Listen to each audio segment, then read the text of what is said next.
Hey guys, you've heard of the Young Turks podcast because you're listening to it right now. But make sure that you subscribe and give it a 5-star rating if you like it. Thank you for listening. Hey everybody, welcome back to another week. I was gonna say the Damage Report. It's the Young Turks. Hey everybody, how's it going? I'm here, obviously unprepared. Ben and Mark, great to have you here. Very cool to be here. Got some diversity on the panel today. It's nice to mix it up a little bit. You're talking about hats and no hats, right? Hats, a tie. One jacket, right, two jackets. A sweatshirt, a t-shirt, a zip thing. We got a lot of things going on. No one can tell us we're not diverse today. There is not a topic here that we are unqualified to cover, I don't think. But we do have a lot that we are gonna be covering. In terms of news, there is only one story, and it is Ilhan Omar. That is the only thing you're allowed to talk about. So obviously we're gonna cover that. But also there's been some new entrants into the Democratic primary, both Elizabeth Warren and Amy Klobuchar. We're gonna be talking about both of them and some of the sort of contextual things around their launch of their primary campaigns. And then we might be on the verge of another shutdown. We're gonna check in on how those negotiations are going and how likely it is that the shutdown will be averted. So lots to get to, obviously. You guys wanna jump into it? Yeah, let's do it. Okay, let's do it. Representative Ilhan Omar has faced calls to either apologize or be censured in some form from both Republican and Democratic leadership over some tweets that she put out that were critical of AIPAC and their lobbying efforts inside of the US. This came about as a result of a Twitter back and forth, so we're gonna walk you through it.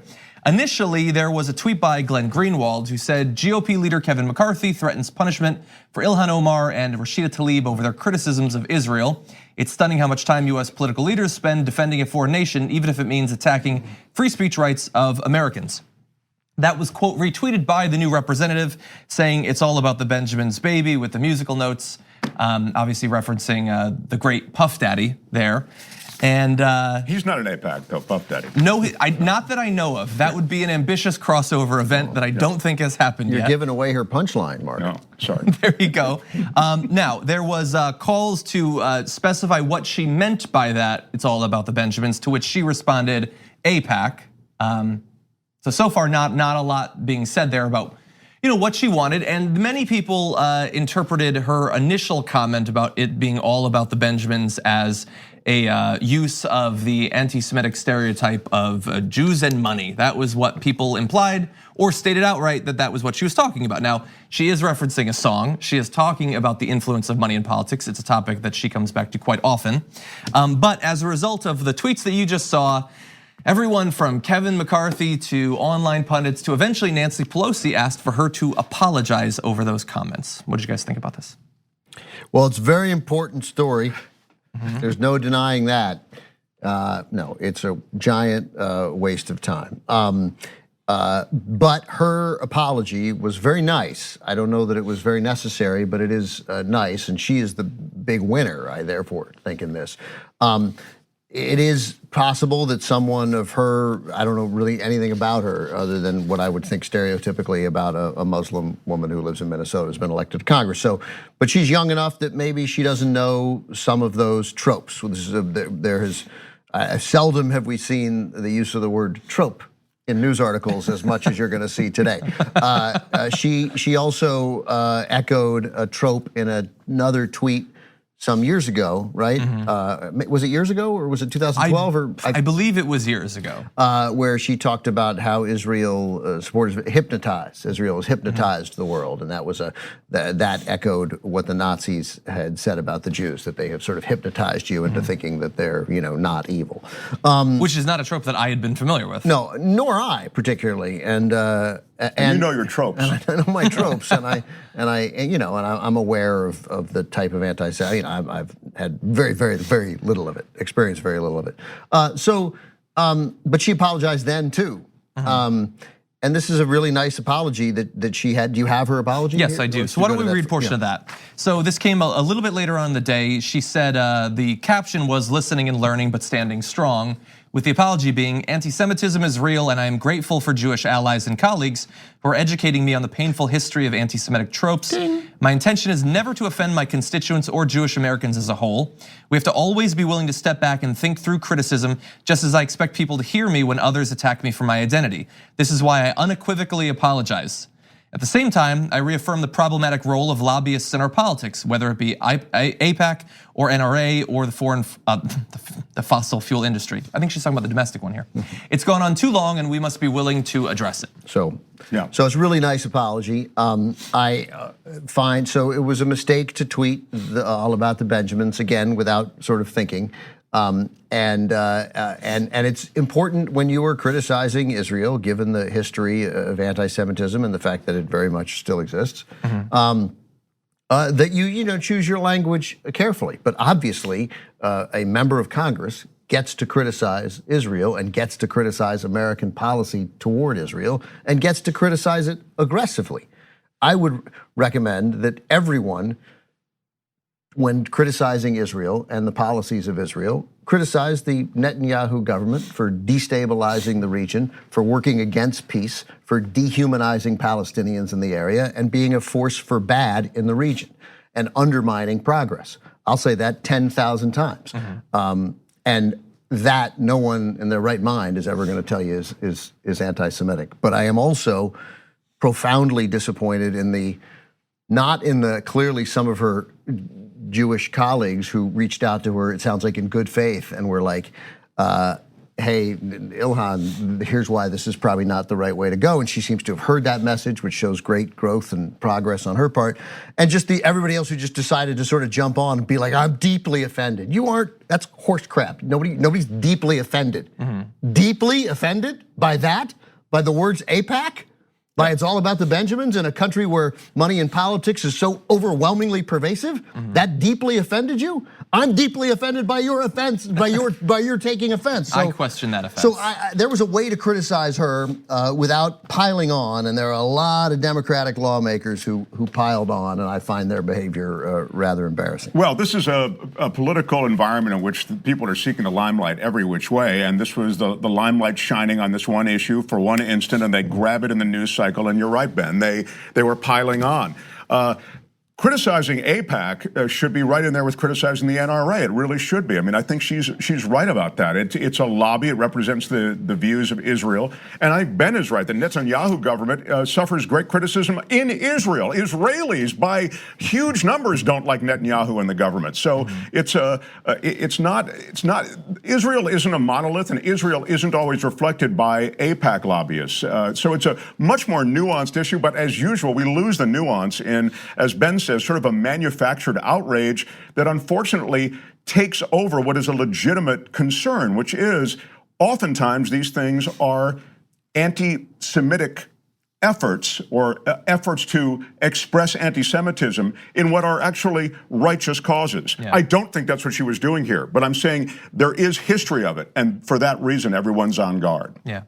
Good. Yeah, it's the thing that makes it a little bit uncomfortable is obviously there are some people who are offended in any one of these instances here, in all of these.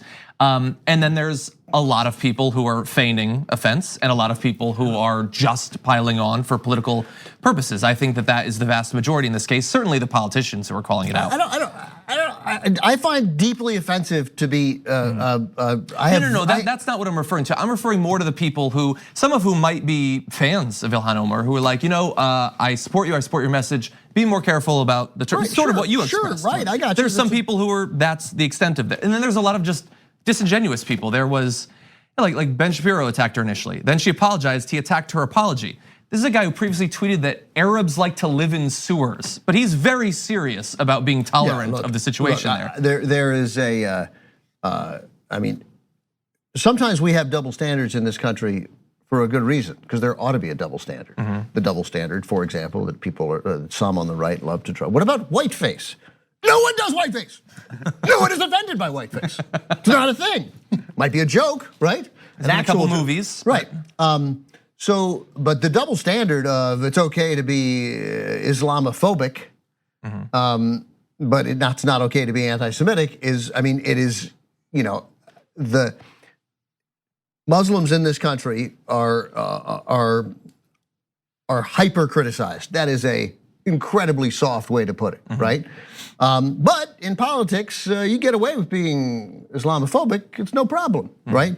But you deign to criticize Israel, then you were coming close to touching a third rail, and she touched it lightly, and I thought backpedaled really elegantly, and it made me like her more. And that said, she should be careful when, especially tweeting about Israel. Well, and that's why I think, so can I say who I think is responsible for this or who is to blame for this? I'm 90% joking, but. As long as you don't say they're Jews.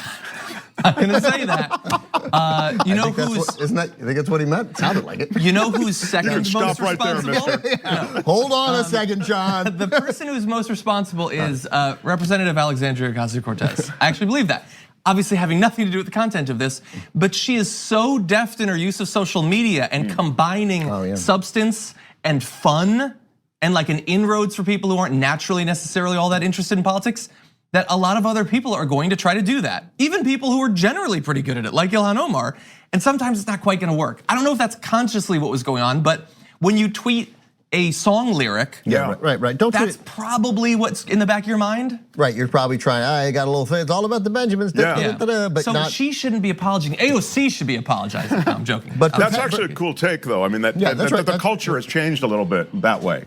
But I think it's worth mentioning, though, that it is, that again, suggesting that everybody who supports Israel does it for the money, that is more than a small mistake. Yes. Like that is an actual thing, which it was right of her to apologize for. Yeah. It wasn't. Now that said, AIPAC is not. I don't know who totally funds AIPAC, but AIPAC has now become. It wasn't always, but a weird mix-up of the arms industry with Christian conservative fundamentalists who expect Jews to take control of that part of the country, that part of the world, so that Armageddon, the rapture can come, Armageddon can come, and then all the Jews are killed except for some small percentage of them who convert so that they can be saved. That's always struck me as anti-Semitic, by the way. That strikes me as slightly more anti-Semitic than it's all about the Benjamins. That should be deeply offensive to everyone. There, I said it, deeply offensive. It's not deeply offensive because it's bonkers. Yeah. That's what keeps us from being offensive. Right. But the notion that some of those people are in positions of power in the United States of America, that's crazy. Those people shouldn't be in power. They should be removed from office and sent home and given Klonopin and told to just like relax for a while, man. I don't even know that drug. It is pretty good. I'm on 6 of them right now. No. You're doing okay though, regardless. No, so I mean, that's insane. And of course, a thoughtful republic can discuss AIPAC's profound influence. AIPAC, which oddly enough has PAC at the end of it, is not a political action committee. Did you know that? I would have guessed it was. I learned it today. Interesting. It's called AIPAC. Yeah. Jews with their subterfuge making you believe one thing. Jesus. Well, it's been a good run for TYT. We'll see you later. Steny Hoyer's gonna come down hard on us today. Okay, well, why don't we turn to a little bit more of the hypocrisy here? Everybody's been coming down hard on Representative Ilhan Omar. But the interesting thing is that while we can get into whether she should have been a little bit more careful with her words or whatever, whether she carefully got across what her message was, there is some really out and out anti-Semitism in our country that people generally just moved on from. Like in positions of leadership, significant positions of leadership, or the most powerful person in the world. That's I mean, right. Donald Trump did see neo-Nazis marching, chanting, "The Jews will not replace us," and said, good people on both sides. And everyone's like, well, I guess he's being diplomatic for once. It didn't start as that chant, it just kind of morphed into that organically. It's just organically. There's that. I mean, obviously Steve King has got his huge, not just here in the US, Steve King's a bigot. Steve King's an old-fashioned bigot. Yeah, and then there's the narrative that just occasionally creeps into elections, like the whole caravan issue. That was in the weird corners of the internet, right-wing people, that was not a non-Jewish connected conspiracy theory. Did you know that the caravans were being organized by Jewish people in America? That was really a thing that was believed. The guy who shot up the Tree of Life Synagogue believed that and was pushing that theory online. And then there's also sort of a little bit more subtle anti-Semitism that occasionally moves in. So Kevin McCarthy, one of the guys who was calling for Ilhan Omar to be censured and punished, he had tweeted back in, I believe, October of last year, "We cannot allow Soros, Steyer, and Bloomberg to buy this election. Get out and vote Republican," with a scary image of Soros with sort of like the guess the graphic design there is a little bit military almost, like the weird targeting thing on Soros. I got news for you. That's half of a swastika. That's also true. Right? Well, That's fourth. yeah. Oh, no, yeah, I It's guess the that is same that. color yellow Okay, that was used on those Jewish stars that German people right. had. I did not even pick up on that. Now, I got news for you. That's worse. That's worse. That's more offensive. And Kevin McCarthy, let's censure Kevin McCarthy. Now he did delete it once there was criticism, but this topic was actually broached to one of the individuals in the tweet. Actually, here is Jake Tapper asking about that. Now, a spokesperson for McCarthy says that McCarthy condemns this week's violence, and the tweet was deleted before the attack on the Pittsburgh synagogue. I did notice that George Soros is Jewish, Michael Bloomberg is Jewish. You're the third. Your dad is Jewish. Jewish. He's dead. Was Jewish. What, do you think that's a coincidence? What do you make of that? Look, I have no idea what Congressman McCarthy was in his mind. I can say that his action, I think that the attempt to try and figure out what's in people's mind is a mistake. I think all you can really do is see what they say. And that was, in terms of interpreting what he said, that seems to me like a straight up anti-Semitic move. I think that that is a classic attempt to separate Americans. I think that absolutely falls into the category of what I'm describing as political violence. And I believe that what we are looking for in America is something completely different from that. And when people say, there's loud language on both sides, I think that is absolutely false, Jake, because what we're seeing is terrible behavior, consistent, systematic political violence from Republicans. And when people stand up to it, then they describe that as strong language on both sides. So look, thankfully in the wake of him being so out and out against Ilhan Omar, people have brought up and they're discussing the tweet that he had. And finally, Kevin McCarthy did actually recommend Steve King being removed from his committee assignments earlier this year after he went a couple steps past where you're allowed to be white supremacist in our country. But the idea that it's really about the words that she used. It's not about an attempt to sideline her and Rashida Tlaib early on. They're very outspoken. Obviously, they're mixing things up. I mean, I think that they're being targeted because of what they represent. Demographically, there are people who are horrified that people like that are being elected now. I mean, we've had 3 Muslim members of Congress now, right? I mean, what's next? 4, 5? When does it stop? Yeah, it really is. I mean, we're dealing with such small numbers. Yeah, right. And I'm sure they are being targeted. Yeah. It's also true that Soros and a reference to Soros can be, it can parallel some anti-Semitism. In other words, both can be true. I see this, this is what I was talking about before, sort of in the cloak of sort of a legitimate criticism about money in politics, be it AIPAC or Soros money or Adelson money, whatever, you can get your anti-Semitic licks in. So it's not as though there's nothing to the the criticism of anti-Semitism in some of these remarks, tweets, etc. But I don't think that that waving the flag of anti-Semitism all the time isn't legit. And likewise, there is legitimately anti-Semitism woven in so many of these remarks and tweets that are going to continue. But there'll be anti-Semitism in the YouTube comments to this video. I guarantee it. You think? Yeah. Right now, right. But quickly, what's more important is how is it possible for thoughtful, mostly progressive, but from anybody who wants to talk about it, for thoughtful members of the United States Congress to challenge the manner in which we support Israel. We're always going to support Israel. We should support Israel. The fact calling it the only true democracy in the region, that's not wrong.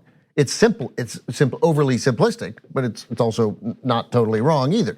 So how do we have a frank, thoughtful discussion about the manner in which we support Israel without somebody saying that you hate Jews in the process? And that is critical because first of all, at some point, one would hope there'll be these reactionary right wingers in the Likud party running Israel now. They're not always going to run Israel. They haven't before. They've had sadly a long run here, but they won't again in the future. And then what do we do? Are we gonna draw a real line in the sand and withhold some military funding? Are we gonna not sell them as many aircrafts? Are we gonna not share intelligence in the same way? Are we gonna hurt them in a manner that makes them rethink the policy of building settlements, or then not merely a cessation of building settlements.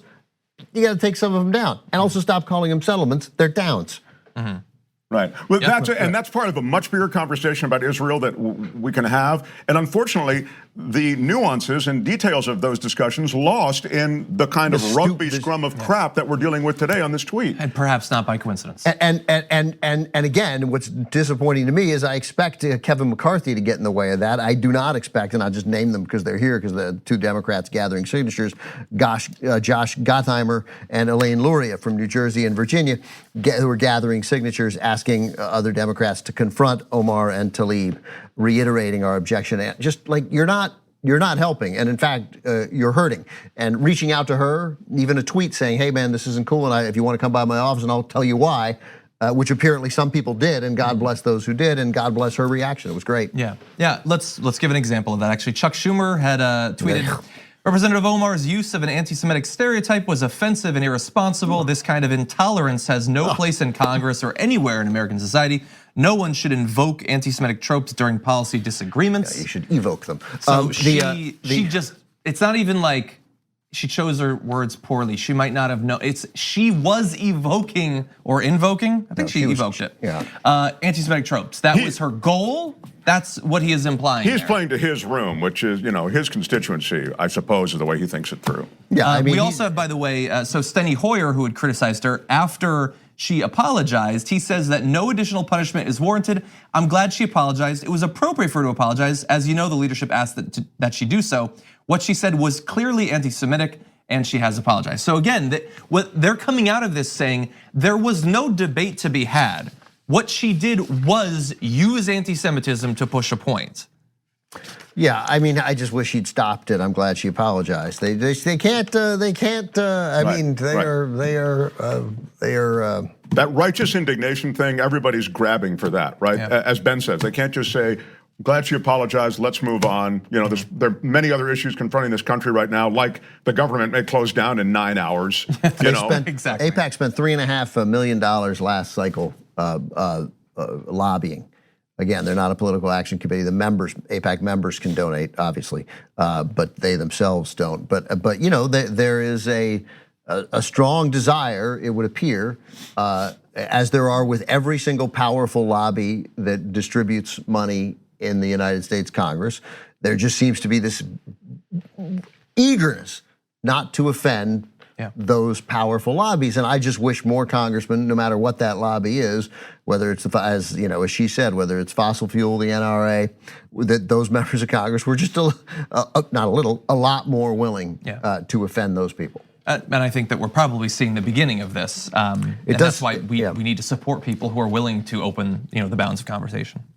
Okay, we do have to take our first break though. When we come back, 2 new candidates in the Democratic primary. We'll be breaking down some of the news around their launches after that. We need to talk about a relatively new show called the Republic, or UNFTR. As a Young Turks fan, you already know that the government, the media, and corporations are constantly peddling lies that serve the interests of the rich and powerful.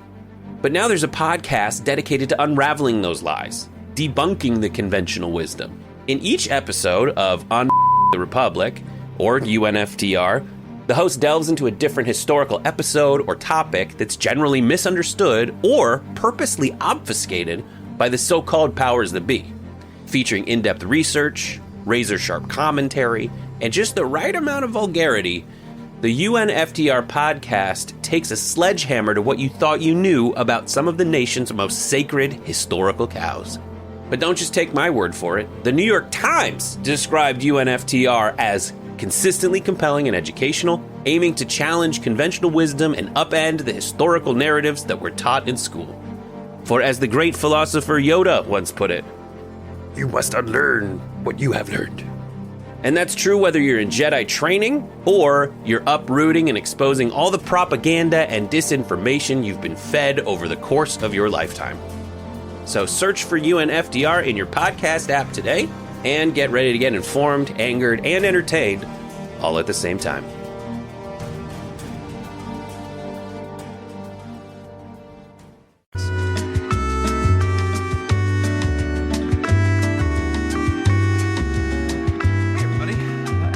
faster than expected. How's it going? We're back on the Young Turks, Mark and Ben and myself. Love Twitter, it's great. Twitter's great. Twitter's the best. We're actually probably gonna read some tweets. You talk about anti-Semitism, and if you just get filled with great tweets, people say, hey man, nice job, thanks. Way to be thoughtful about it. Yeah. It's one of those boring topics that no one really has any emotional reaction to. Right, yeah. You know? Okay, I don't know why we do the show for people. That's our mistake. Okay, so let's see. We've got some tweets. Danger Carlos Danger says, if Ilhan Omar is anti-Semitic, then I'm secretly a right-winger, #seriously. I think a lot of people responded that way. Let's see, Gentle Seabass says, but with money so deeply entrenched in our world, how do we discuss AIPAC as a lobbying group without discussing the finances and what they're doing with them? I think that's I think that's a really good point, yeah. And hopefully we can do that. Okay, I don't see, oh yeah, member shout out. So to two of you out there who are members supporting the show, we really appreciate it. Edmund Yelu and Gianna Hernandez, thank you for being members of TYT. By the way, guys, we're down to just the last couple of weeks in the New York City public advocate race. There are 17 different candidates. The last debate had 10 people on stage, so there's a lot of people running. One face you might know, maybe, from this network, that is Nimiki Konst, who is running in that particular race. And there are just a couple of weeks left to go. Important deadlines in terms of fundraising to qualify for New York's pretty amazing matching contributions like system that they've got set up. There is a link that you can go to if you do want to support Nimiki Konst. There's another debate coming up as well, which we will cover when it happens a little bit later on. And by the way, for those of you who are members, if you have not caught our Hostmates event, which is perhaps one of the most beloved thing we've done at this network, people really like that. Mostly because Ben wasn't there. It's an outrage what happened in Postmates. It's an outrage, and the effort. Are you deeply offended? There's a big twist near the end. Yeah, and the effort to rectify it is well underway because it was. I mean, you think that the Saints got robbed by that no pass interference call? This was an offense far more glaring. I did think that. Yeah, I did think that. I think I watched that game. Anyway, that's on February 14th, 6 p.m. Pacific time, a special live streaming event for TYT members only. You can catch Hostmates, which is a lot of fun. I teamed up with Brooke Thomas, and tune in, see how we did. How well do we know each other compared to like Cenk and Anna? Seems fair. Anyway, tune in, have some fun. Watch Ben and Michael. That's the point. There you go. Exactly. The That's the point. And then, my God, what highway robbery. Who paid off the refs? Cenk, that's who paid off the refs. Okay, let's go. I think he was also the ref. Anyway, let's move into some more political news. Yeah. As of this weekend, the Democratic primary got quite a bit bigger, with Senator Elizabeth Warren announcing that she was actually going to be running. Of course, she had already said that she would be forming an exploratory committee, and we all know exactly what that means, so we were not surprised that she did announce. But here is a portion of her initial speech. The man in the White House is not the cause of what is broken. He is just the latest and most extreme symptom of what's gone wrong in America. A product of a rigged system that props up the rich and powerful and kicks dirt on everyone else. So once he's gone, we can't pretend that none of this ever happened. It won't be enough just to undo the terrible acts of this administration. Our fight is for big structural change. This is the fight of our lives. The fight to build an America where dreams are possible, an America that works for everyone. And that is why I stand here today to declare that I am a candidate for President of the United States of America. Oh, that last revelation was actually received well by the crowd. Of course, no, that was a good speech. I mean, you should check out the entire thing, but you can't argue with what she said. I mean, she's absolutely right. Now, there's some of the details as to how you approach these issues. I mean, these are really deep-seated problems in our system. We discuss them regularly on this show. How they're addressed, that's a whole different question. But Elizabeth Warren certainly is describing things that are legitimately issues that have to be addressed in this country. She's right. Trump, we've talked about it ad nauseum. Trump is just a symptom. He is not the cause. But I don't know how her candidacy is going to shake out in the field of Democrats, but certainly what she said there, I don't think you can argue with it. Yeah, I mean, I'm enormously supportive of Elizabeth Warren. Have been for a long time. You know, the politics of it worry me from her end. I was with two people, two solid Democrats, more so. They're lefties, and they both made Elizabeth Warren jokes. They both made Indian-related jokes, and I thought, ugh. Like, and I got into it with one and sort of tried to set the record straight, and it worked. But I thought, well, they're making the jokes. That's a bad sign. It's a bad sign. So, I'll often, as those of you who've listened to me on this show, every candidate has hurdles that they got to get past, right? They're sometimes really big stumbling blocks. Sometimes they're little. Sometimes they trip over the little ones, and it derails a candidacy. Sometimes they create their own hurdles. That is now a hurdle for her. And I hope she gets past it, because it's like the Ilhan Omar story, which we just did. It's not important, right? The idea behind what she said, that's an important issue. The things Elizabeth Warren said, those are important issues. But in this, the news cycle that we have, and the popularity contest part of running for president, which is a huge part, and the personality-based part of it, that has become a not insignificant hurdle for her that I passionately hope she clears. Yeah, I would also just add that it's an easy to understand issue, and I think we as low information voters default to those issues that are really easy to understand. So, wow, she claims she was a Native American and she's not. Right. That's an easy thing to take a side on. And that's the problem with something like that sticks to this candidate, because it's easy to have an opinion on it. It's easy to get really dug in on it. Go ahead. Well, we're going to return to that in just a couple of minutes with one person who has been dug in on it for a couple of years now. The thing about the focus initially on that is, I think it was Kristen Gillibrand, and there was all these tweets going around, a video of her eating chicken. Fried chicken. Like wrong. She was eating it wrong. With a knife and a fork. She was eating it with or a something. knife and a fork, And I saw that, and thankfully a lot of people attacked that story, as they should, but it's like, seriously, we're still doing this? Once again, you're right, a one-dimensional thing. Of course, Trump also had his knife and fork, and the MAGA people would never dare criticize him for that. Yeah, that's the way billionaires eat fried chicken. But I think you're right. Again, easy thing to go after somebody for. Yeah, whereas like on substance, there are different ways that you can classify how inspiring a politician is, how strong of a progressive someone is. Like, there are people who have come to agree with certain positions, which is better than them opposing them. There's also people who have been putting forward consistently big ideas, and she is definitely one of those. We've been covering them for a year now on the Damage Report. She'll have her plan for a wealth tax. She'll have all these big proposals where she's not just saying, oh yeah, finally, I agree with this thing. I swear, I'm going to work for it. It's here exactly is how I'm going to move towards this. I think that Elizabeth Warren this is a crazy thing to say, but I believe it now. At least I think I do.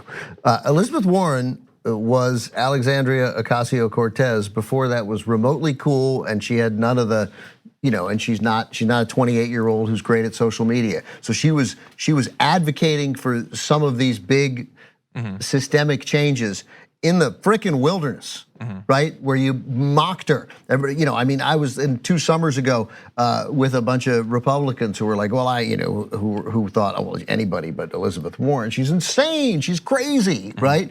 I mean, now she's been surpassed by others on the left. So she was courageously fighting for consumers against the banks, calling for tougher regulations against the banks, tougher regulations on Wall Street. I got another guy who I know who works in Wall Street who hates her with a passion because he thinks that she has insulted them regularly, that she sort of, she called us, I'm paraphrasing a little, but he said, she called us, punks who were wrecking America. And I was like, no. She didn't. She never said anything like that, right?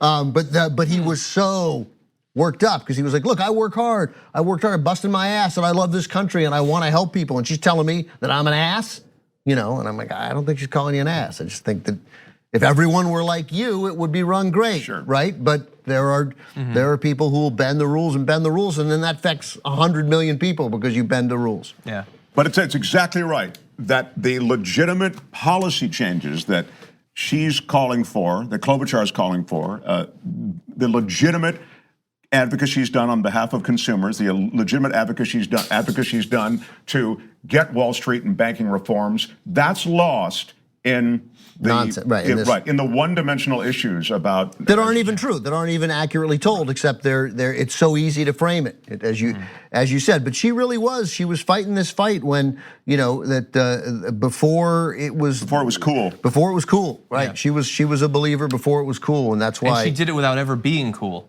That's right. That's for sure. That's right. And so so she's been sort of my choice. If whatever, I'm going to end up supporting whoever the nominee is, very, very, very passionately. But for the last year, that's sort of who I've liked most, and so I really hope she clears these hurdles. Yeah, you can.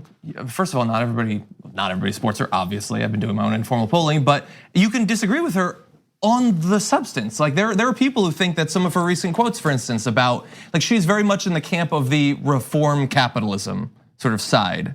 As opposed to fundamentally tear it to the ground, replace it with something more democratic, social, something like that.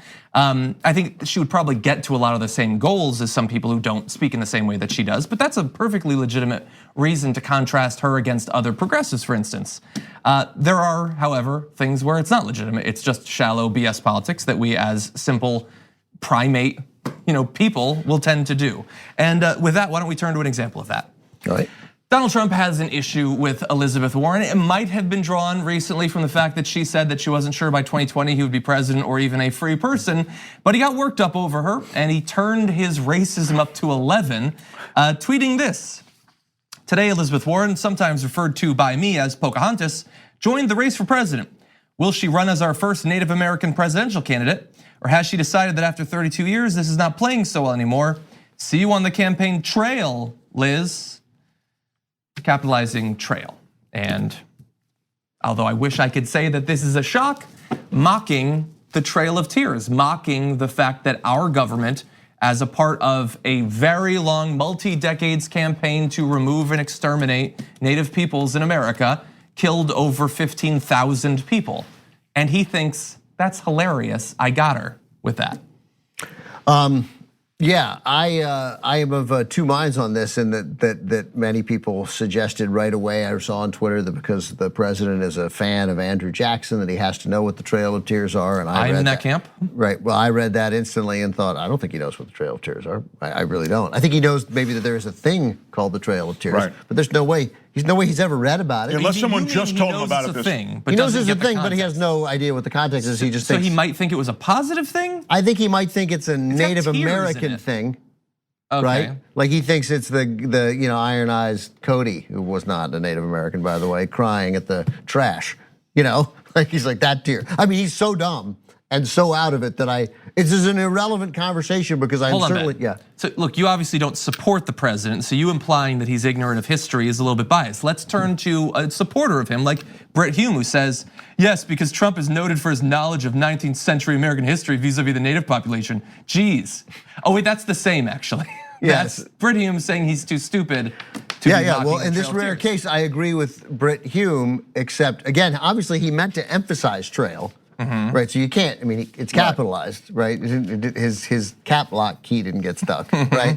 So he meant to emphasize it. I just don't know. You will never convince me that Donald Trump knows what Trail of Tears is. I'm with Ben. Ever in a billion years. I'm with Ben, and I'm not saying it's not offensive. Everything that the guy says is offensive. Donald Trump, though, is manifestly stupid. He doesn't know anything about American history. He wouldn't know the Trail of Tears. He couldn't tell you anything about the Trail of Tears unless Mike Pence told him about it, like just before he tweeted or something. Well, you know which is possible. That's possible, right? Of course, somebody, because he believes the last person to talk to him, and if the last person to talk to him was Stephen Miller, right? Then he might have tweeted that. And let me also just say this: that I'll buy as possible. A guy whose favorite president, he's got paintings of him all over the office, is Andrew Jackson, is already clearly a loathsome guy. Andrew Jackson is, again, a genocidal horror in American history. Shouldn't be on our currency. And if there's a way to erase him from our history, I wish we could do it.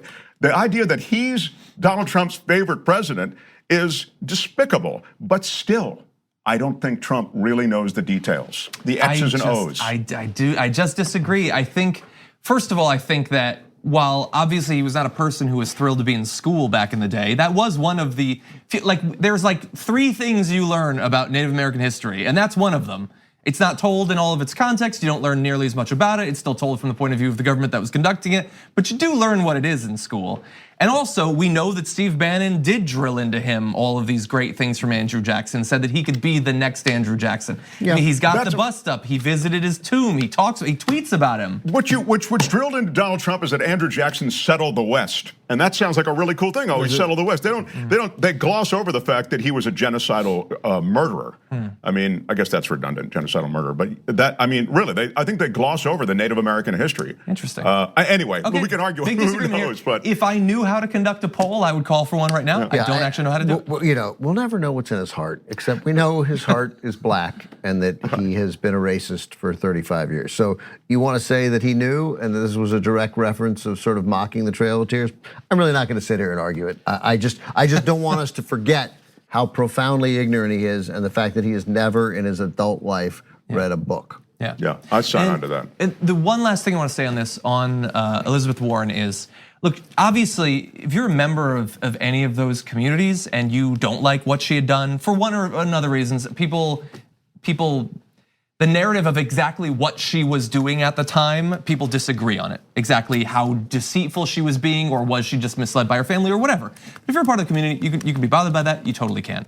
But the people who are not part of that community, and like your friends that just make the jokes, or like Rob Lowe had to delete just a joke. It's a good one, Rob. Most of those jokes are just Trump's tweet, but not specifically about genocide. But it's still, the joke is the native identity, and that somebody would have it. Like his joke about commander in chief or whatever. Like everybody who tells those jokes is advancing the same narrative that Donald Trump has been trying to lay the groundwork for literally years. He didn't start calling her Pocahontas just because he randomly watched a Disney movie and it got stuck in his head.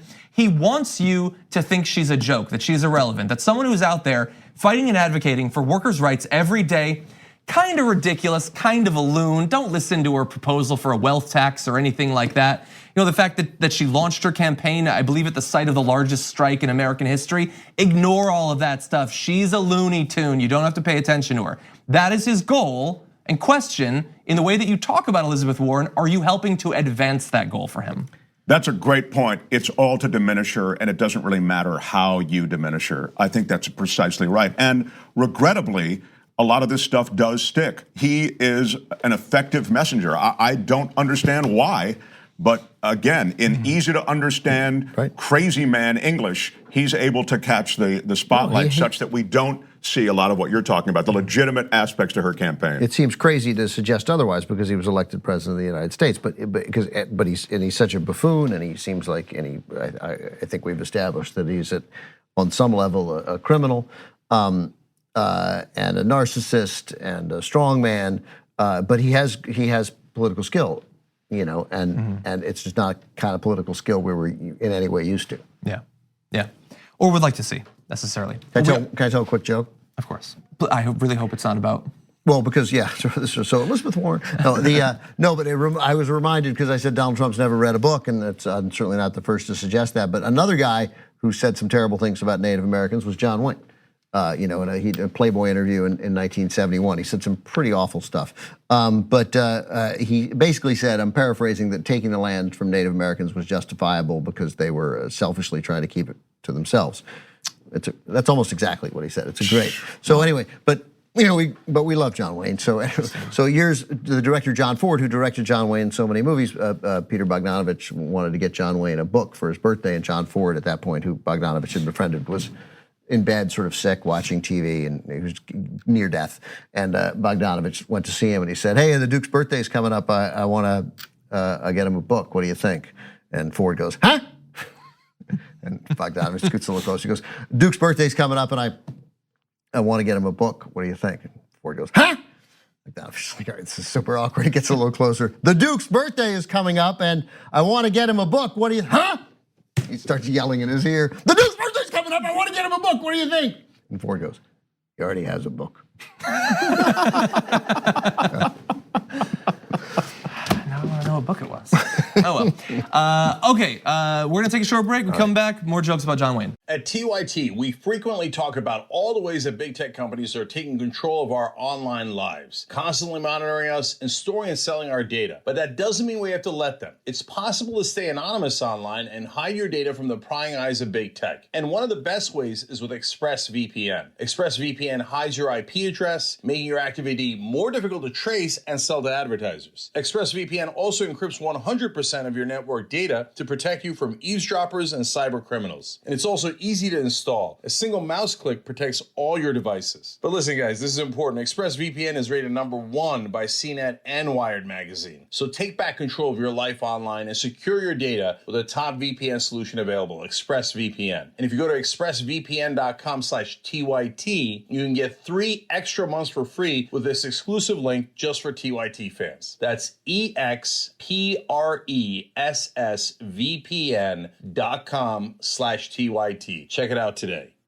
We hope you're enjoying this free clip from the Young Turks. If you want to get the whole show and more exclusive content while supporting independent media, become a member at tyt.com/join today.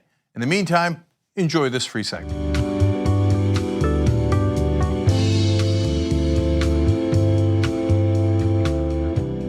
Welcome back to the first hour of the Young Turks, everybody. We've got some tweets we want to read. People talking about Gillibrand, talking about Warren. Zappahart tweeted, but who on this platform really thinks Senator Warren can win the primary? And if she does, beat the SOB Trump? In a perfect world, yes, but this ain't no perfect world.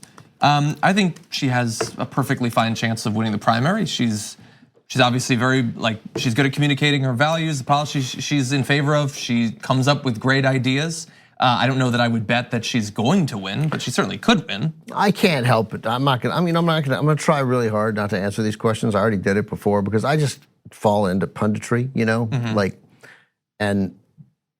want to see great, the last 2 Democratic presidents who, most people watching the show would say certainly betrayed the progressive cause. That's an easy claim to make with Bill Clinton and less so with Barack Obama, but still a sound argument to make. But both of them had a great political skill. Wasn't an accident, right? And they beat people in the primary who lacked it, which is why they won the primaries, right? I mean, Bill Clinton, despite everything that came at him, he had this great political cavorka, and the fact is he didn't have a really good person running against him, which made that possible. And Obama beat Hillary, and we are aware she's incredibly smart, but her political acumen is, and her just political, the ability to relate to people and connect with people. So I'm now answering this question, but I'm going to stop now. Is that Elizabeth Warren on the ideas and on leadership passes the tests, and I hope that I like our conversations to stay on that plane as much as possible. I hope so. This stuff goes off on things other than policy, right? Clearly. Because Donald Trump not just has no policy. Not just policy, but also leadership, right? Like what kind of leader are you going to be? That's fair, right, yeah. And that's communicated in a lot of different ways beyond policy. That's a je ne sais quoi, I don't know, there's just something about the guy or the woman and the candidate. Yeah, I certainly think that in the general, I think she can beat him. He will deploy, depending on who is running against him, he will deploy, obviously just embarrassing immaturity and attacking them and stuff like that. But if it's a woman, he will be incredibly misogynistic. If it's a non-white candidate, he will be incredibly racist. We can expect that. That will appeal to some people. I would argue they were always going to vote for Trump, probably. And she is going to be advocating for policies that would actually benefit the American working people. And I think that is going to give her a huge leg up in the general election if she is the candidate. I would imagine that whoever comes out of a primary that is going to include many candidates who people have never heard of, including fans of this show. I mean, Michael Bennet saying today, senator from Colorado, like, hey, don't forget about me. People have to know you to forget about you, right? Yeah. And I mean, I'm glad Michael Bennett's a senator from Colorado, but I mean, but I suspect whoever comes out of it, the good news about somebody like Elizabeth Warren and the hurdles that she has to get past is that if she comes out of the primary, that's getting past them, because the diehard Trump voters, they're not voting for her. We know that, so I'm not really worried about what he has to say about her. I'm worried about, I think the good news of this primary, which might be very ugly and very difficult and very challenging to be in this workspace during, that whoever emerges out of it is likely to, I think, be a pretty strong candidate. Yeah. And the last thing I would say is coming out of the primary, I think that on Warren, she can speak to the corruption of this administration, which is manifest and complete in a way that she has credibility on. I think anyone can speak about it, but she, as a consumer advocate particularly, has some high ground in that area. So when you call out political corruption like she can, again, in the general, not the primaries, I think it could be particularly an effective way to win the general election. Yeah. And just so that you don't think that I only read tweets I agree with, Pink Room Music says, Ben Mank 77, glad you were on TYT Live today. Mark also. Don't tell Cenk Uygur, but you're the reason I started checking out TYT Network and later became a member. So not all of our viewers particularly savvy when it comes to politics. We can do the show for people. Okay. Fine. For some people, yes. Okay, with that, why don't we jump into other news? As of this weekend, the Democratic primary also has Senator Amy Klobuchar. And during her initial address, which happened, I believe, at the North Pole, I think, judging by the video, she had quite a bit to say. Today, on an island in the middle of the mighty Mississippi, in our nation's heartland, at a time when we must heal the heart of our democracy and renew our commitment to the common good, I stand before you as the granddaughter of an iron ore miner, as the daughter of a teacher and a newspaperman, as the first woman elected to the United States Senate from the state of Minnesota, to announce my candidacy for President of the United States. Tragically, she later died of hypothermia. I'm joking, it was really snowing hard there. The middle of the country is a block of ice right now.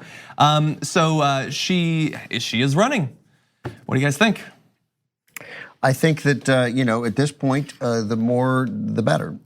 So I think we learned certainly that it's not sort of deciding ahead of time that we have anointed one, as happened in 2016. It doesn't mean that can never work. Some years it might be very clear, and there might be a grand consensus on that. We shouldn't restrict other people from running or discourage them from running. That's not the process that Democrats want to advocate. But it didn't work, and so I mean, once you're at 8, I don't mind 28.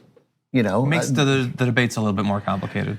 The debates we wasted more time talking about how there weren't enough, if we did 70 debates last time, although what happened would have been fewer and fewer people would have watched the debates. It wouldn't have changed the outcome. We would have covered every single We would have covered it, oh my God. The debates are theater, the debates are sound bites. That's all that survives the debates. That's right. Not a lot of people watch the primary debates in, I mean, maybe in the early going they would. Again, though, just because it's a spectacle. There isn't a lot of light. It's just a lot of theater. See, I like that they can directly challenge each other. I'm curious to see how that will play out on stage. I think that they have value. I can't speak for the American people, but I don't mean to diminish the value completely. I'm just trying to say that I think that what survives is an impression you get, and maybe it's in those moments where they're challenged on policy. But in general, it's how they come across, and in the back and forth. Are they back on their heels? But the Republicans already had the problem wrong, right? To what Mark's saying, it's like we already had 12 people debating, and then they had like the smaller debate first. That didn't work. There were already too many people. So whatever it is, whether it's 28 or 8, or 28 or 11 or 12, like they're gonna have to figure out some way, like just randomly, like, hey, this debate is with you 10, and that's it. And the next debate is with another 10, and then the next debate is with another 8. And then before long, obviously people can't keep, some people won't be able to raise money. Yeah. And they may not, and the field the herd will thin out. Yeah. So on her though, look, there's a lot of senators who are running this time, man. There's a lot of senators, and with each new one that enters, I do wonder about their ability to really differentiate themselves, especially when, like, you had the group of Harris and Booker and Gillibrand, the sort of like new progressives, the ones who want to self-identify in that way, but don't necessarily have a long track record of really voting in that way or pushing for those policies.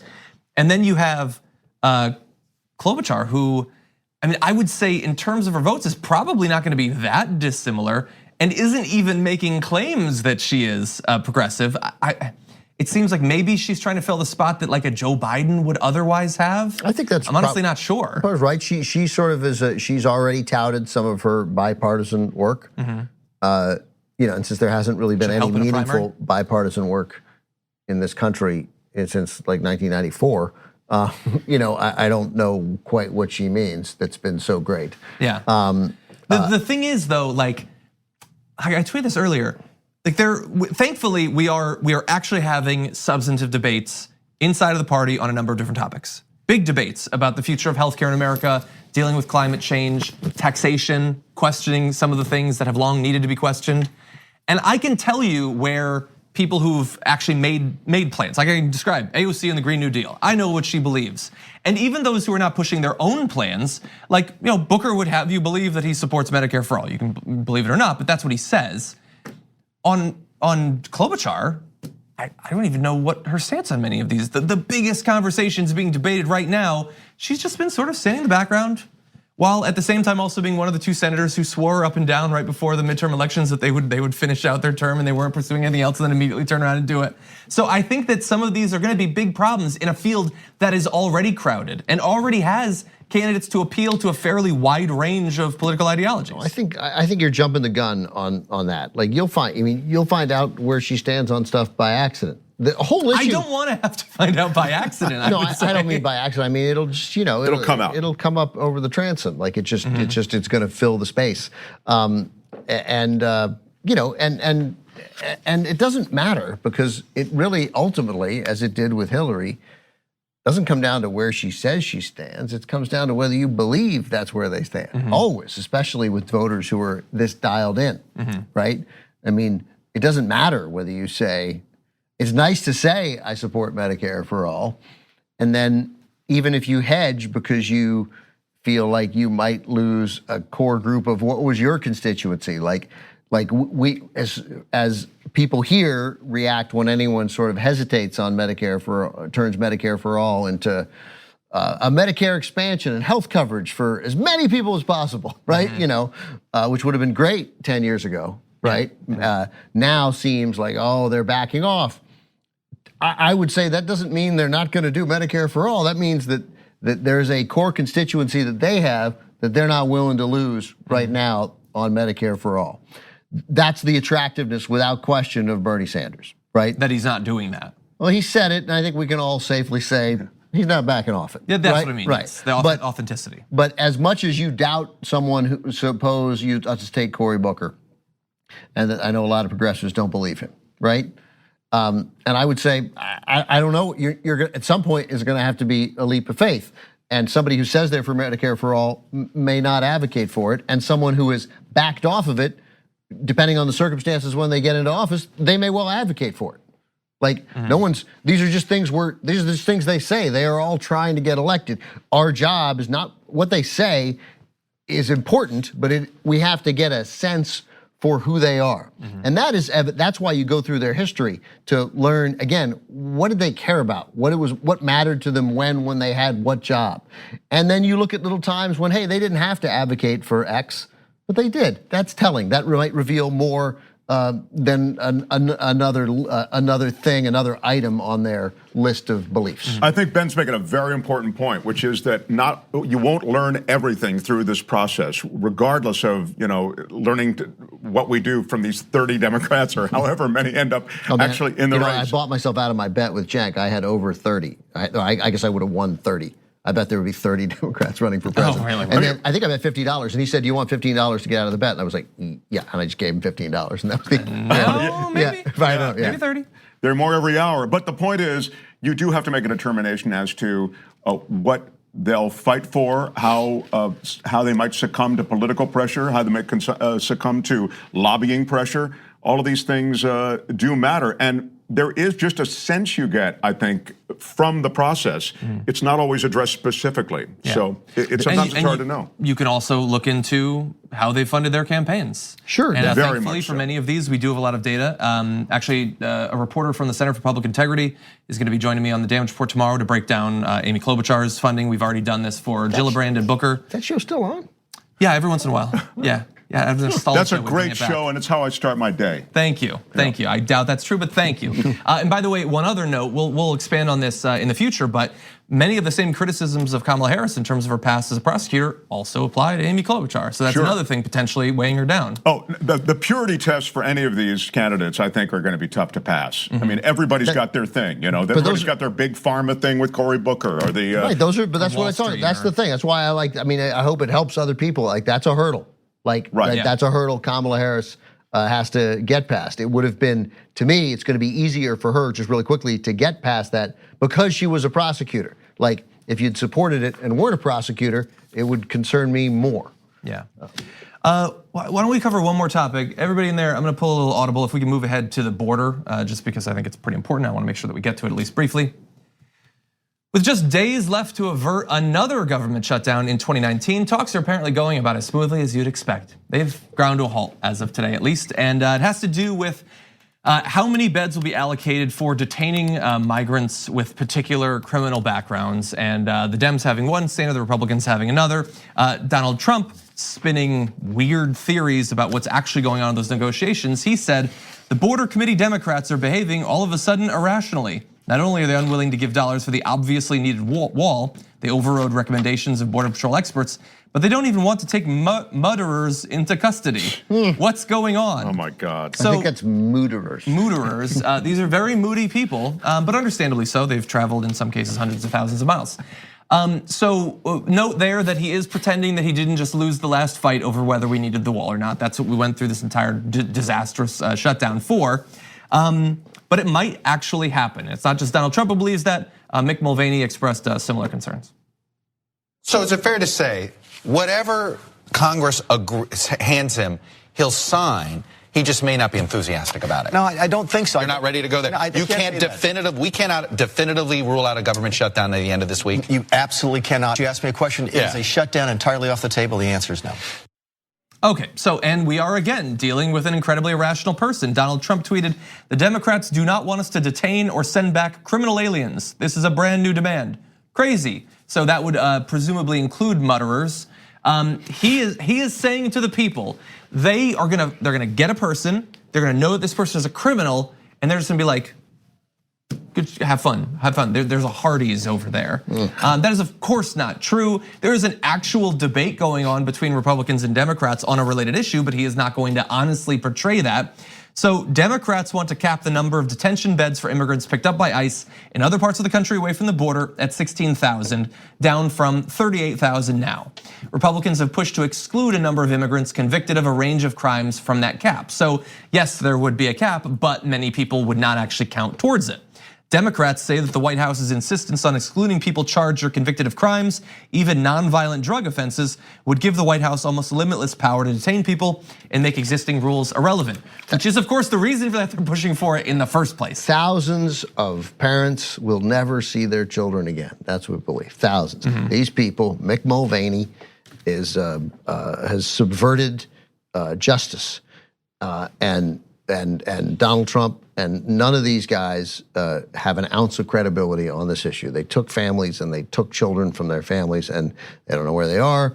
And their whole lives, these people who came here hoping for a better life, either for asylum because they feared persecution in their home country or merely because they wanted a better life, are now left to wrestle with the decision, was this worth it because I lost my child forever? Because the beacon of democracy, the beacon of light in the world tore them apart for political purposes and is never apparently gonna have to meaningfully ask for it. I wouldn't negotiate with Republicans on this. I wouldn't give them one thing they wanted, nothing. I wouldn't give them anything on it. They haven't earned it. And they've earned the right to be dismissed. I wish this was heard more. I wish comments like those were heard more. This is an administration that lacks any moral underpinnings. They have no moral credibility when it comes to this issue. And so now you can get into this number of beds and all that sort of thing. That's related to reducing the dragnet that is sweeping up people who are in this country overstaying visas and in whatever situation that doesn't involve, which involves nonviolent crimes. By increasing the number of beds, it allows them to increase that dragnet. That's really what's happening with the thousands of beds argument. But what Ben said is right. This is an administration that is immoral, and that's where it stops. Yeah, and so there's no engaging with these people. To me, there would be never giving them any. Well, I wouldn't give them one political victory. I would do anything in my power to keep them from having one political victory, because one political victory begets more and begets more power, and having power in the hands of these guys is incredibly dangerous to millions of people, particularly people at risk. And lastly, John, I would just say this super last thing. On the shutdown of the government, would suggest that this time around you have to have some kind of earlier. I would hope anyway that much earlier in the process, those FAA air traffic controllers would intercede in some way, because that would get the government open again. The same way they are the linchpin to the government reopening. Yeah. I did read today that one of the unions representing flight attendants are saying that they plan to strike. So that it's possible that will happen. I worry that some of the leadership that apparently learned a lesson from the first time around and realized, oh, hey, we won, and everyone was shocked. Haven't forgotten that by now, and that just because Donald Trump is tweeting, these ridiculous, inane conspiracies about them wanting to release murders and all that, he already went through this. He already shut down the government, inflicted all this harm on individual government employees, on the economy, to try to get his wall. He lost because his approval rating was tanking so much. The idea that you would give in now seems insane, but I don't think we can rule it out. We can't rule it out, but also not just for nefarious reasons. Like that is by and large, and I got a lot of problems with a lot of Democrats, but by and large, they don't want the government to shut down because it's terrible for the economy. It's terrible particularly for the people who don't get paychecks, particularly for the people who won't get their paycheck restored ever, who are part-time workers and contractors. So, and the Republicans don't care. Like they love it when there's full of tweets from Tommy Lahren and Ben Shapiro. What's the problem? Right. This has been great. That's right. We're trying to reduce the size of government. This may be the way we have to do it. Right. Just learn how unnecessary all of this is, and that we don't feel that way. It's an unequal playing field. It is not an unequal playing field, and being sort of deceitful and duplicitous and cruel and as massively unempathetic as anyone can be works in your favor in situations like this. Yeah. That's unfortunate, and we'll end on that note. Thank you guys for joining me. I'll mention there is a new episode of my podcast up. It's called The Edge with Mark Thompson. Check it out. We do about 20 minutes of politics at the beginning, and then it's conversations about other stuff. So hope you enjoy it. I think I was on the Entertainment Weekly Awards podcast today, and it drops tonight. So go check that out. And John's program, The Damage Report, is on, I think, every other Wednesday at noon. It's not. It's on every day. It's on every day. It's at 10 o'clock Pacific time. You know right what? here. I wasn't even going to plug it, but now I am. So tomorrow, we're not only going to have reporters going to come on, break down Amy Klobuchar's funding and current donors and all of that. We're also going to have Representative Ro Khanna. He's going to be joining the show once again to break down his latest efforts to pull the U.S. out of involvement in the war on Yemen. It should be an awesome interview, so don't miss it. That sounds like a cooler show than my podcast, I got to be honest. But I try. But next to that, that's the goal I shoot for. The Edge with Mark Thompson. Yeah. Next to that, though, I'm just saying yours is better. Okay, well, thank you guys. I believe Brett and Brooke are going to be joining us in the second hour, so don't go anywhere. We'll be right back. Thanks for listening to the full episode of The Young Turks. Support our work, listen ad-free, access members-only bonus content, and more by subscribing to Apple Podcasts at apple.co/TYT. I'm your host, Cenk Uygur, and I'll see you soon.